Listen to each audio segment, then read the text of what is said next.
Either I'm in love with this tea, or I found myself a newfound appreciation for life. Buckle down.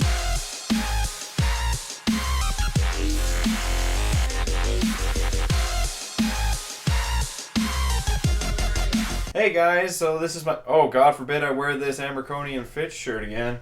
Some people might think I'm mindless. If you guys watched one of my previous videos, I had this idea that I would put all the movies I own into this bucket, and then I would pick one out and review it anytime I had a dry spell. So I'm having one right now, so I reviewed Grosse Point Blanke. So Grosse Point Blanke came out in 1997, and it stars Joan Cusack, Minnie Driver, Alan Arkin, Dan Aykroyd, Jeremy Piven, Hank Azaria. There's a lot of people in this movie, and it has a fantastic concept for the 90s. It's about what would happen if a hitman went to his 10-year high school reunion and met all the people that he just up and left mysteriously, including his girlfriend. The dialogue is perfect 90s. This is John Cusack at his best. He is fantastic as Martin Blank, who is this insecure, very emotionless sort of killer, but when he comes back to his town, he starts to kind of revitalize himself. He's figuring out what his dreams have meant. He's been dreaming about his girlfriend for the last 10 years, and he's been, is that obsessive? All the while, he kind of comes into counter with Dan Aykroyd, who's the leader of this other hitman association, who's trying to get him into the crew, but Martin's all about working by himself.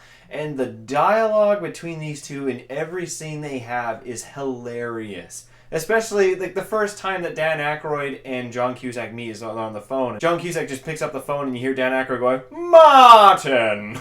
Funny, the jokes between the two are hysterical. Dan Aykroyd's crazy in this, but he's crazy good. But one of the other things that's fantastic about this movie, and it's not just the characters, it's not just the writing, it's actually the soundtrack. The soundtrack is fantastic. It's got a lot of classic 80s and 70s tunes that have lasted throughout the ages, with the Live and Let Die remake by Guns N' Roses, My Love Opened the Door, a few Clash songs, Blister in the Sun. There's so many good songs in this soundtrack. So not only does it have a great soundtrack, it has a great cast, it has a great concept. Some of the action scenes for the 90s are actually decent. Nowadays they don't really hold up. Back then they did, because they had this intense feeling about them, but they also had this absolute hilarity about them. There's a scene where John Cusack and this little Russian man are fighting in this Ultimart that was once his home, and they're like going, they're like literally doing this, and it's just hilarious because over top of that is Ace of Spades just blasted in your ears, and it's so funny. There's a fight scene again between those two with Mirror in the Bathroom playing in the background, and again, it's a really good scene.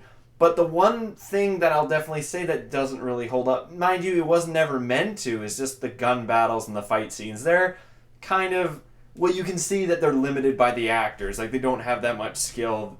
The action was not the main purpose. It was the story and it was the comedy. And at least I say the comedy is hilarious. And it's really interesting because every time I think of a high school reunion, I think of this movie now. And I just imagine now, when I go to mine, I'll just imagine the same thing that Joan Cusack said about hers. Just seemed that everyone seemed to swell. So Grosse Point Blanke, it's definitely a movie you should check out. It's one of the best kind of underrated, unknown films from the 90s. It'd probably be a little bit hard to find, but I guarantee you it's completely worth it. For my final rating of Grosse Point Blanke, I give it a 6 out of 7. It is a fantastic movie. The acting is hilarious. The characters are great. The story is fantastic. Everything about that movie is fantastic. Alright, so now the next movie. Oh God, don't be something bad. Don't be Rand. I really don't want it to be Rand. Alright. Oh, well, I had something, then I dropped it. Oh. Once Upon a Time in the West. I've always actually wanted to see this movie. I've always seen the end of it, but... Oh, fuck, that's 3 hours long. Buckle down.